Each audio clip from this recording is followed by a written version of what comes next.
Assalamualaikum warahmatullahi wabarakatuh. Jumpa lagi Bapak Ibu bersama Kang Edi Channel Bapak Ibu.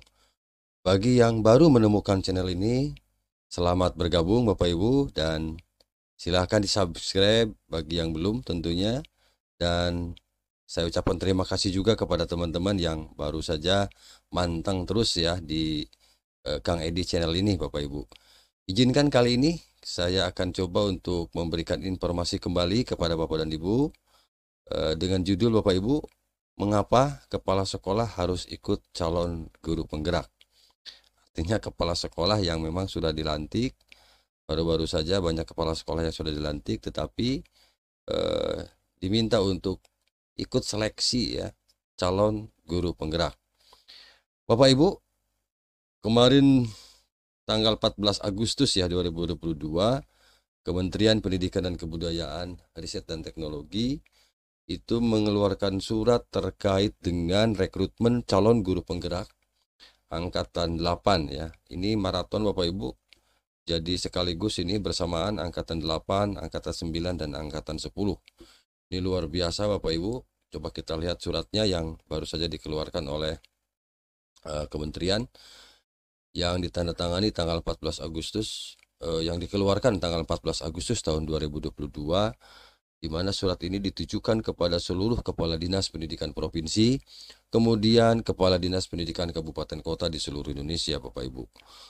Luar biasa Bapak Ibu, ini jumlah yang akan diterima, angkatan 8 20.000 peserta, kemudian angkatan 9 20.000 peserta, dan angkatan 10 55.000 peserta. Luar biasa Bapak Ibu.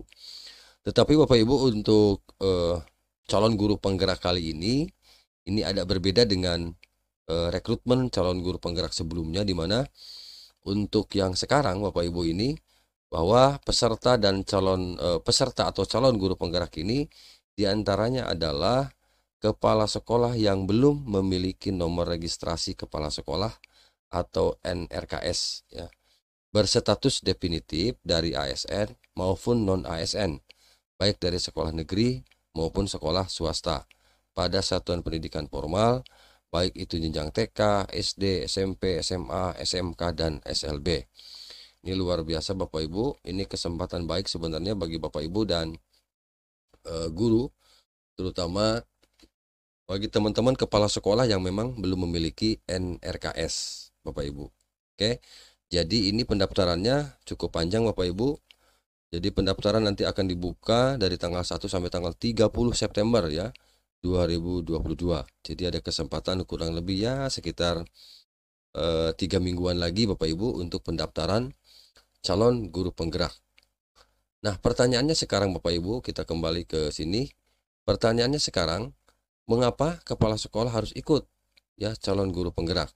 Baik, kita lihat regulasi sebelumnya Bapak Ibu, yaitu tentang persyaratan penugasan guru ya sebagai kepala sekolah pada satuan pendidikan yang diselenggarakan oleh pemerintah atau masyarakat.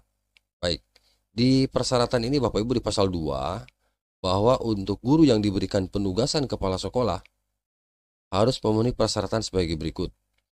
Yang pertama, ini memiliki kualifikasi akademik paling rendah sarjana S1 atau diploma 4 ya, saya perbesar Bapak Ibu. Kemudian memiliki sertifikat pendidik, kemudian memiliki sertifikat guru penggerak, memiliki paling rendah penata muda tingkat 1 golongan ruang 3B, kemudian memiliki jenjang paling rendah guru ahli pertama sebagai guru pegawai pemerintah dengan perjanjian kerja ya. Kemudian memiliki hasil penilaian kinerja guru dengan sebutan paling rendah baik selama 2 tahun terakhir. Oke, saya sampai di situ dulu Bapak Ibu. Di sini memang ada yang di poin C, memiliki sertifikat guru penggerak Bapak Ibu.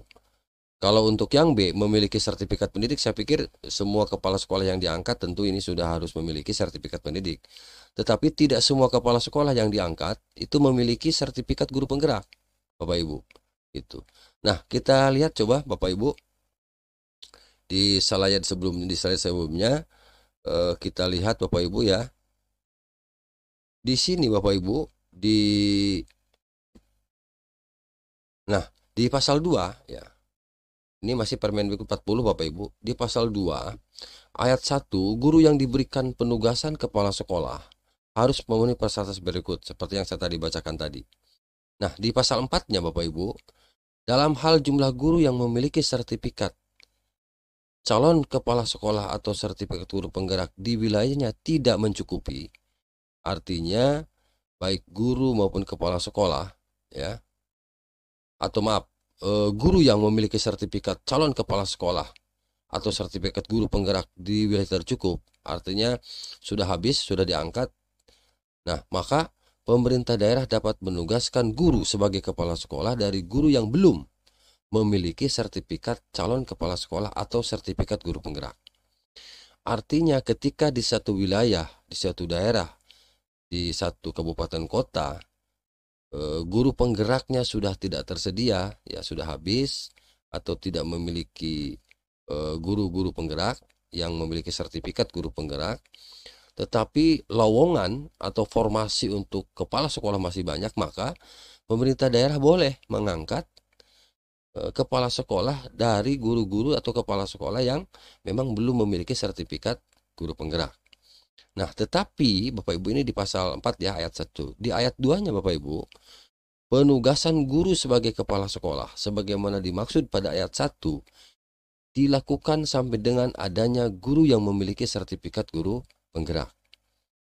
Nah, dari dua ayat ini tentu Bapak Ibu bisa menerjemahkan sendiri ya, bagaimana kepala sekolah yang baru saja diangkat menjadi kepala sekolah tetapi tidak memiliki sertifikat guru penggerak. Nih, kemungkinannya Bapak Ibu, ini kemungkinannya ini mungkin kemungkinan jeleknya begitu ya Bapak Ibu, bahwa ketika sudah tersedia guru penggerak di daerah itu, maka mungkin saja kepala sekolah yang sudah diangkat itu bisa kembali menjadi guru. Ya, bisa kembali lagi menjadi guru. Untuk itulah maka di rekrutmen calon guru penggerak yang sekarang Bapak Ibu di surat ini itu diperbolehkan, artinya boleh kepala sekolah yang belum memiliki nomor registrasi kepala sekolah ikut. Ya. Untuk apa? Untuk nanti pada akhirnya jika lolos nanti bisa memiliki sertifikat mendidik dan jabatan kepala sekolahnya bisa dipertahankan. Begitu Bapak Ibu. Ini untuk menjaga kemungkinan dari pasal 4 ini Bapak Ibu ya, pasal 4 ayat 2 ini gitu ya. Pasal 4 ayat 2 di mana penugasan guru sebagai kepala sekolah dimaksud dengan ayat 1 dilakukan sampai dengan adanya guru yang memiliki sertifikat guru penggerak. Nah, itu alasannya mengapa Bapak Ibu kepala sekolah yang belum memiliki NRKS tadi harus mengikuti calon guru penggerak. Nah, itu dua regulasi yang saya sampaikan tadi tentu saling terkait antara edaran yang baru saja keluar di tanggal 14 Agustus dengan Permendikbud nomor 40 ya. Dengan Permendikbud nomor 40 ini Bapak Ibu. Permendikbud nomor 40 yang yang menjelaskan tentang penugasan guru sebagai kepala sekolah. Gitu Bapak Ibu. Jadi inilah yang mengikat untuk pengangkatan kepala sekolah yang baru, kemudian edaran yang terbaru itu tentang guru penggerak, maka kepala sekolah didorong agar ikut untuk mengikuti seleksi calon guru penggerak. Padahal statusnya mereka adalah kepala sekolah. Karena kepala sekolah itu belum memiliki NRKS atau belum memiliki sertifikat pendidik ya sebagaimana diatur di sini, maka disarankan untuk ikut calon guru penggerak di angkatan 8, 9 dan 10. Nah, itu Bapak Ibu alasan mengapa alasan mengapa kepala sekolah itu harus ikut calon guru penggerak. Agar bagi yang sudah dilantik dan sekarang sedang bertugas menjadi kepala sekolah tetapi belum memiliki sertifikat guru penggerak, maka inilah jawabannya. Begitu Bapak Ibu. Ya. Itu saja mungkin informasi. Takut bertanya-tanya teman-teman kepala sekolah, kenapa sih harus ikut guru penggerak begitu ya? Itu barangkali alasannya. Kalau kita sandingkan dua regulasi ini, maka ada bukan kewajiban, barangkali disarankan ya kepala sekolah yang belum memiliki sertifikat guru penggerak, kemudian belum memiliki NRKS, maka diharapkan bisa ikut calon guru penggerak. Itu saja barangkali Bapak Ibu ya informasi terkait dengan mengapa kepala sekolah harus ikut calon guru penggerak. Terima kasih. Mudah-mudahan bermanfaat ya, dan panteng terus channel ini agar lebih bersemangat memberikan informasi-informasi tentang pendidikan tentunya. Sekali lagi terima kasih. Assalamualaikum warahmatullahi wabarakatuh.